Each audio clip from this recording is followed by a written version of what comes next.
Oke, assalamualaikum warahmatullahi wabarakatuh. Berjumpa lagi kita dalam acara pembahasan soal KSM bidang studi ekonomi terintegrasi untuk tingkat provinsi. Nah, ini merupakan lanjutan dari soal 1 sampai 20 kemarin. Jadi sekarang kita lanjutkan soal nomor 21 sampai soal terakhir, yaitu soal nomor 30. Nah, langsung saja kita ke soal yang nomor 21. Berdasarkan Badan Pusat Statistik atau BPS tahun 2015, jumlah penduduk Indonesia tahun 2010 sebesar 237,6 jiwa. Kemudian tahun 2013 sebesar 245,4 juta jiwa. Dan tahun 2014 meningkat menjadi 248 juta jiwa. Dengan tingkat persebaran penduduk berdasarkan pulau-pulau besar di Indonesia terlihat pada diagram di atas. Nah, pertanyaannya, pernyataan berikut ini yang benar kecuali.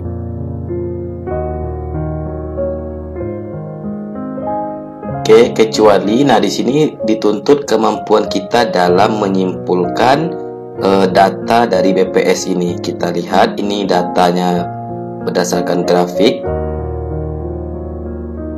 Papua 1,50%, lain-lainnya 5,50%, Maluku 1,10%, Sulawesi 7,30%, Kalimantan 5,80%, Sumatera 21,30%, Jawa 57,50%.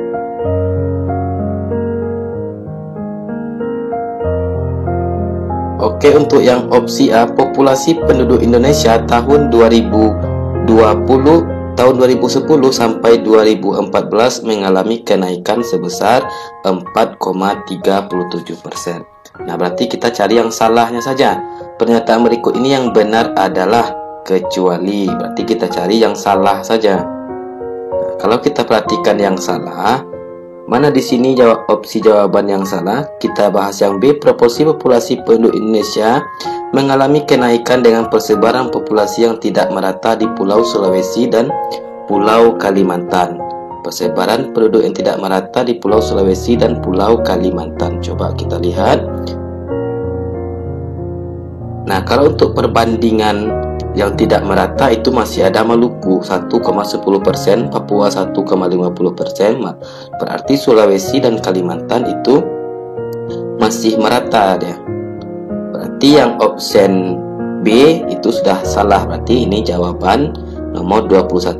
Kan ditanya tadi tentang yang tidak benar. Yang benar kecuali, yang ini yang B, proporsi populasi penduduk Indonesia mengalami kenaikan dengan persebaran populasi yang tidak merata di Pulau Sulawesi dan Pulau Kalimantan. Nah, Pulau Sulawesi dan Pulau Kalimantan itu persebarannya merata, karena masih ada yang tidak merata lagi, yaitu Papua dan Maluku. Nah, berarti tidak perlu lagi dicari opsi yang lain.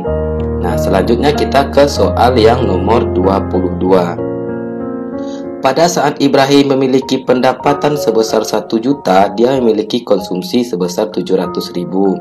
Kemudian pendapatan Ibrahim meningkat menjadi 1.500.000, konsumsinya meningkat menjadi 1 juta. Keseimbangan tingkat konsumsi Ibrahim adalah A, Y sama dengan 150, B, Y sama dengan 200, C, Y sama dengan 250, dan D, Y sama dengan 300. Nah, adik-adik, untuk menjawab soal yang nomor 3 ini, berarti kita harus menghitung fungsi konsumsinya dulu. Untuk menghitung fungsi konsumsi itu sama dengan fungsi permintaan. Kalau fungsi permintaan, bagaimana hubungan harga dengan jumlah barang yang diminta atau hubungan harga dengan Q, maka di fungsi konsumsi itu merupakan hubungan antara pendapatan dengan konsumsi atau konsumsi dengan pendapatan. Oke, kita bahas soal yang nomor 22. Tadi diketahui bahwasannya saat pendapatan 1 juta berarti itu Y1. Pendapatan 1 juta berarti Y1 sama dengan 1 juta, Y2 sama dengan 1.500.000, C1 sama dengan 700, dan C2 sama dengan 1 juta. Ditanya keseimbangan pendapatan. Nah, rumus keseimbangan pendapatan adalah Y sama dengan C, di mana pendapatan sama dengan konsumsi, berarti dia seimbang. Kalau pendapatan sama dengan konsumsi, maka dia seimbang. Nah, langkah pertama kita harus mencari fungsi konsumsi terlebih dahulu. Nah, fungsi konsumsi itu rumusnya adalah C dikurang C1 per C2 kurang C1 sama dengan Y kurang Y1 per Y2 kurang Y1, atau formula lainnya C sama dengan A tambah B Y. Nah, tinggal kita masukkan angkanya saja. Karena C tidak diketahui di soal, maka C itu kita turunkan C. C1 itu 700 per C2 kurang C1.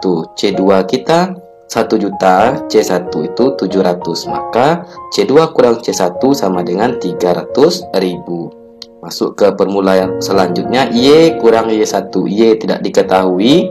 Pendapatan pertama itu 1 juta per pendapatan kedua kurang pendapatan 1. Berarti pendapatan kedua 1.500.000 dikurang 1 juta sama dengan 500.000. Nah, setelah ini kita lakukan kali silang. 500.000 kita kali silang dengan C kurang 700.000, dan 300.000 kita kali silang dengan Y kurang 1 juta. Nah, lakukan perkalian silang.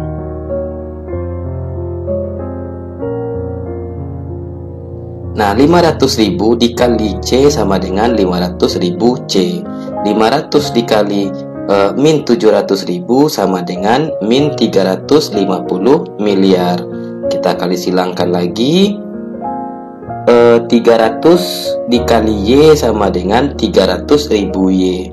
300.000 dikali dengan min 1 juta sama dengan min 300 miliar. Nah, ini baru kita jumlahkan, artinya kita dekatkan yang sama dengan yang sama, atau yang bisa dijumlah, yang tidak mempunyai variabel kita dekatkan dengan yang tidak punya variabel. Nah, 350 miliar itu sejenis dengan 300 miliar. Maka 500.000 C sama dengan 300.000 Y dikurang dengan 300 miliar ditambah 350 miliar. Artinya kita pindah posisi di sini. Supaya dia bernilai positif, maka yang harus kita pindahkan, kita tukar posisi atau kita pindahkan adalah yang min 350 miliar ini ke kanan. Karena dia di kiri bernilai negatif, maka pindah ke kanan dia bernilai positif. Maka turunkan saja 500C sama dengan 300.000 Y ditambah dengan positif 50 miliar. Nah, utang kita 300 miliar, uang kita 350 miliar. Maka sisa sama dengan 50 miliar, positif 50 miliar. Nah, kita selesaikan. C sama dengan 300.000 Y tambah 50 miliar per 500.000. Nah, awalnya tadi kan 500.000 C. Kita mencari nilai C konsumsi. Maka kalau kita turunkan C, maka 500.000 nya pindah ke bawah. Maka 300.000 Y tambah 50 miliar per 500.000. Maka kalau kita bagi, C sama dengan 300.000 Y dibagi dengan 500.000 sama dengan 0,6 Y. Nah, 50 miliar kalau kita bagi dengan 500.000 sama dengan 100.000, atau boleh 100.000 tambah 0,6 Y. Nah, yang 100.000 itu merupakan nilai A, artinya konsumsi otonom, dan ini nilai B Y. 0,6 itu nilai B dan Y tetap nilai Y. Nah, ini rumus dari fungsi konsumsi. Artinya hasil ini merupakan pembuktian dari rumus atau formula konsumsi tadi. C sama dengan A tambah B Y. Nah, selanjutnya masukkan ke keseimbangan pendapatan. Masukkan ke dalam rumus keseimbangan pendapatan yang di awal tadi. Y sama dengan C. Nah, Y sama dengan C. Karena C kita sudah diketahui nilainya 100.000 tambah 0,6 Y, maka Y dikurangi dengan 0,6 Y. Nah, dalam matematika Y kan sama dengan 1, atau X bisa diganti dengan X. X sama dengan 1, maka di ekonomi Y sama dengan 1 juga. Berarti 0,6 Y dia sama dengan Y, maka kita dekatkan yang awalnya dia di sini bernilai positif, maka pindah ke kiri menjadi negatif. Y dikurang 0,6Y sama dengan 100.000. Nah, Y nilainya sama dengan 1, maka kalau 1 kita kurangkan dengan 0,6Y dapat 0,4Y sama dengan 100.000. Maka Y sama dengan 250. Artinya 100.000 kalau kita bagi dengan 0,4 dapat 250. Maka opsi jawaban untuk soal nomor 22 adalah opsi jawaban yang C. Y sama dengan 250.000. Oke, kita ke soal selanjutnya, soal nomor 23. Untuk memproduksi sajadah, PT Barokah mengeluarkan biaya tetap sama dengan 10 juta dan biaya variabel rata-rata 500.000. Apabila harga jual per lembar sajadah sama dengan 100.000, produksi minimal untuk mencapai titik impas adalah, nah, titik impas itu sama dengan break even point atau pulang pokok atau pulang modal. Nah, untuk mencari titik impas, maka kita harus menggunakan rumus biaya tetap per biaya variabel dikurangi dengan harga. Nah, diketahui fixed cost atau biaya tetap itu nilainya 10 juta. Biaya variabel atau variable cost nilainya 500.000. Harga per unit tadi 100.000. Ditanya BEP, titik impas atau titik pulang pokok atau nama lainnya break even point. Nah, break even point sama dengan VC atau biaya tetap per biaya variabel dikurangi dengan harga. Nah, biaya tetap tadi nilainya 10 juta. Biaya variabel nilainya 500.000, sedangkan harga per unit 100.000. Maka kita jumlahkan 10.000 itu tetap, 500.000 kurang 100.000 sama dengan 400.000. Maka 10.000 dibagi dengan 400.000 sama dengan 25. Artinya supaya pulang pokok atau titik impasnya kembali, maka dia harus menjual sebanyak 25 unit. Maka jawaban untuk opsi yang nomor 23 adalah opsi yang B. Oke, kita ke soal yang nomor 24. Pada harga kurma sebesar 10.000 per kilo, jumlah kurma yang ditawarkan sebanyak 2.000 per kilo. Apabila harga meningkat menjadi 12.000 per kilo, maka jumlah kurma yang ditawarkan naik menjadi 2.600 kilo per kilo. Berdasarkan data tersebut, maka sifat penawaran barang tersebut adalah, artinya di soal nomor 24 ini kita terlebih dahulu mencari koefisien elastisitas penawaran, baru kita bisa menerjemahkan ataupun mengartikan angka dari koefisien elastisitas penawaran tadi. Nah, untuk mencari koefisien elastisitas penawaran, maka rumus yang kita gunakan adalah delta Q per delta P dikali P per Q. Nah, delta Q itu sama dengan selisih barang kedua dengan barang pertama. Delta P itu selisih harga pertama dengan harga selisih harga kedua dengan harga pertama dikalikan dengan harga pertama per jumlah barang pertama. Nah, tinggal kita masukkan angka saja. Di soal diketahui tadi delta Q artinya selisih Q2 kurang Q1. Q2 kita 2.600, Q1 2.000, maka selisihnya adalah 600.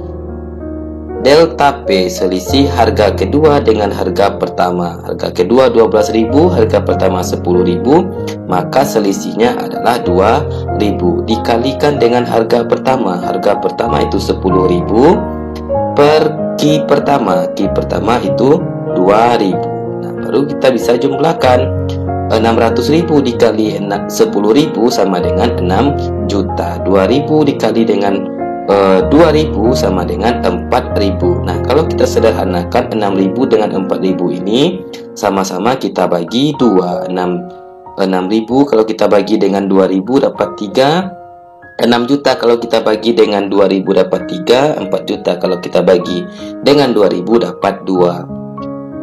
Maka hasilnya 3 per 2 atau boleh 1,5. Nilai 1,5 sama dengan 3 per 2. Artinya ini adalah koefisiennya bersifat elastis, artinya besar dari 1. Oke, kita lihat opsi jawaban. Nah, jawaban nomor 24 itu adalah opsi yang A, elastisitas, karena ES sama dengan 3/2. Oke, kita ke soal yang nomor 25. Pada tanggal 1 Juli 2016, Ibu Khadijah membuka usaha catering yang diberi nama Catering Al-Bayan. Sebagai modal usaha, Ibu Khadijah menginvestasikan uang 20 juta untuk menyewa sebuah ruko. Selain itu, Ibu Khadijah juga memperoleh pinjaman berupa kredit usaha dari Bank XYZ senilai 30 juta. Oleh Ibu Khadijah, uang pinjaman ini digunakan untuk membeli peralatan catering senilai 25 juta dan perlengkapan catering senilai 22 juta. Dari transaksi tersebut, maka nilai harta atau aktiva catering Ibu Khadijah yang benar adalah, artinya di soal nomor 25 ini kita disuruh menghitung nilai aktiva. Supaya mudah menghitung nilai harta atau aktiva, silakan nanti dimasukkan ke dalam persamaan akuntansi. Di awal tadi dia menginvestasikan uang 20 juta, maka yang dipengaruhinya adalah kas bertambah 20 juta, modal juga bertambah 20 juta. Setelah itu dia meminjam uang di bank sebesar 30 juta, sehingga utang dia bertambah 30 juta dan kas dia bertambah 30 juta. Setiap dua transaksi harus kita jumlahkan. 20 juta tambah 30 juta sama dengan 50 juta. Nilai harta pertama itu 50 juta. Nilai utang tambah modal itu juga 50 juta. Artinya sudah balance. Selanjutnya dari harta dia yang 50 juta ini dibelikan perlengkapan senilai 25 juta. Perlengkapan dia bertambah 25 juta. Selanjutnya dia belikan peralatan sebesar 2 juta, sehingga peralatan juga bertambah 2 juta. Untuk membeli peralatan dan perlengkapan itu kita menggunakan uang kas. Maka uang kas yang digunakan itu adalah 27 juta. 25 juta untuk perlengkapan dan 2 juta untuk peralatan. Setiap dua transaksi itu harus kita jumlahkan. 50 juta dikurang dengan 27 juta sama dengan 23 juta. Kalau kita hitung berapa nilai harta Ibu Khadijah tadi, berarti 23 ditambah 2 juta tambah 25, maka 50 juta. Kas peralatan perlengkapan itu merupakan kelompok harta. Maka opsi jawaban adalah yang D, 50 juta. Oke, kita ke soal yang nomor 26. Pada tanggal 20 Februari, Usaha Dagang Al-Fatah membeli peralatan toko di CV Nasri seharga 2.500.000 dengan syarat 2/10 N60 nomor faktur 4. Bagaimana jurnal dibuat untuk mencatat transaksi tersebut pada tanggal 20 Februari? Yang perlu adik-adik ingat, kalau ada 2/10 N30 atau 1/10 N30 baik 60 itu merupakan potongan harga yang diberikan. Artinya ini dia melakukan transaksi secara kredit. Kalau dia melakukan transaksi secara kredit, maka itu pasti yang dipengaruhinya adalah utang.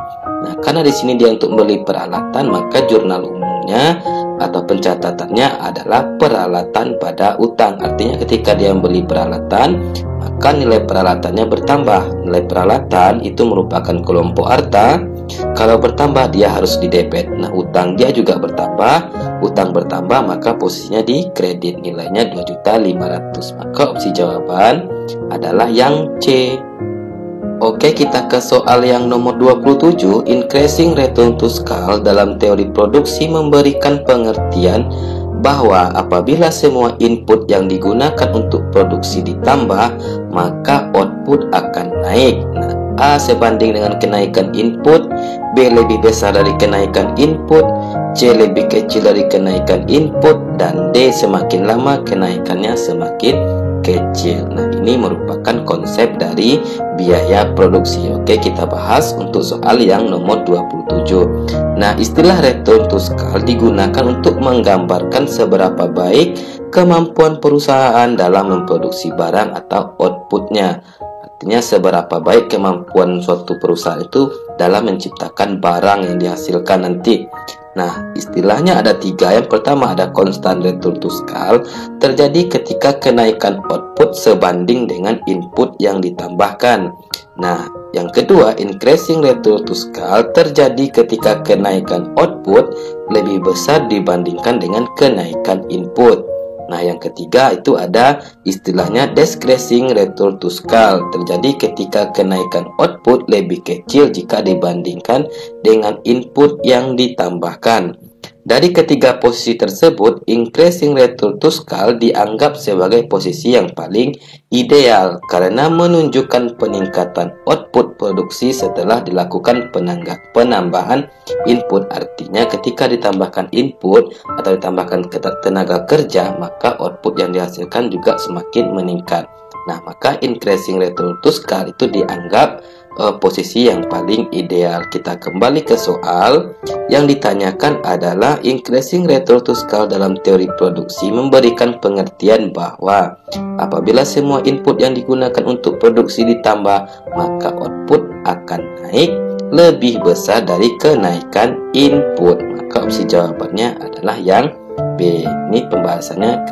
Increasing return to scale terjadi ketika kenaikan output lebih besar dibandingkan dengan kenaikan input.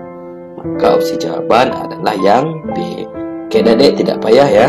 Nah, ke soal yang nomor 28. Pernyataan berikut yang tidak termasuk kebaikan globalisasi ekonomi adalah: yang A, spesialisasi dan perdagangan faktor-faktor produksi dunia dapat digunakan dengan lebih efisien. Nah, itu merupakan dampak positif dari globalisasi. Yang B, perdagangan yang lebih bebas memungkinkan masyarakat dari berbagai negara mengimpor lebih banyak barang dari luar negeri. Itu juga merupakan dampak positif atau kebaikan dari globalisasi. Yang C, perdagangan luar negeri yang lebih bebas memungkinkan setiap negara memperoleh pasar yang lebih luas dari pasar dalam negeri, juga merupakan kebaikan dari globalisasi. Yang D, investasi asing yang bertambah banyak menyebabkan aliran pembayaran keuntungan atau pendapatan investasi ke luar negeri semakin meningkat. Nah, ini yang merupakan dampak negatif dari globalisasi atau yang tidak baik dari globalisasi. Artinya ketika ada globalisasi, maka investasi asinglah yang berkuasa dalam suatu negeri karena investasi ke luar negeri dibawanya, sehingga investasi yang ada di luar negeri itu nilainya meningkat. Oke, kita ke soal nomor 29. Hal yang berhubungan dengan APBN ada 1. Pembiayaan pembangunan rupiah, pembiayaan proyek, dana perimbangan, dana alokasi umum, belanja pegawai, dan dana alokasi khusus. Yang merupakan belanja penyaluran daerah adalah, nah, seperti yang saya jelaskan kemarin, Adik, untuk menjawab soal yang ada poin seperti ini, cari yang betulnya saja dulu atau yang salahnya. Di sini pertanyaannya pengeluaran daerah. Mana di sini merupakan pengeluaran daerah? Kita cek. 1. Pembiayaan pembangunan rupiah. Pembiayaan pembangunan rupiah itu merupakan pengeluaran pemerintah pusat. Maka yang ada opsi 1 itu pasti salah. Maka otomatis opsi jawaban A, opsi jawaban B itu salah. Tinggal opsi kita C dan D. Kita cari yang lain lagi. Selanjutnya ada belanja pegawai. Nah, belanja pegawai itu juga merupakan pengeluaran pemerintah pusat. Maka yang ada angka 5 itu juga bukan opsi jawaban. Maka opsi C sudah pasti salah. Maka tinggal opsi D. Nah, yang betul itu opsi D. 3, 4, dan 6. Ada dana perimbangan, dana alokasi umum, dan dana alokasi khusus. Nah, kita ke soal yang terakhir, nomor 30. Di antara ketentuan atau kebijakan di bawah ini yang merupakan contoh kebijakan fiskal. Nah, kebijakan fiskal itu kebijakan yang diambil oleh pemerintah. Mana di sini yang merupakan wewenang dari pemerintah? Kalau kenaikan atau penurunan BI rate atau suku bunga SBY 1 bulan itu bank sentral. Perubahan giro wajib minimum juga bank sentral. Kenaikan tarif bagi kendaraan yang melintasi jalan tol, sama pemberian kelonggaran pajak. Nah, contoh dari kebijakan moneter itu adalah masalah pajak. Artinya pemberian kelonggaran pajak atau tax holiday bagi perusahaan bank. Itu merupakan kebijakan fiskal, artinya itu kebijakan yang diambil oleh pemerintah, wewenang dari pemerintah. Kalau ini bukan kenaikan tarif, itu bukan pajak, artinya itu sama dengan iuran. Oke, sampai di sini dulu pembahasan kita. Kita lanjutkan di esok hari pada soal KSM tahun 2019 untuk tingkat provinsi. Mudah-mudahan bermanfaat. Saya akhiri. Assalamualaikum warahmatullahi wabarakatuh.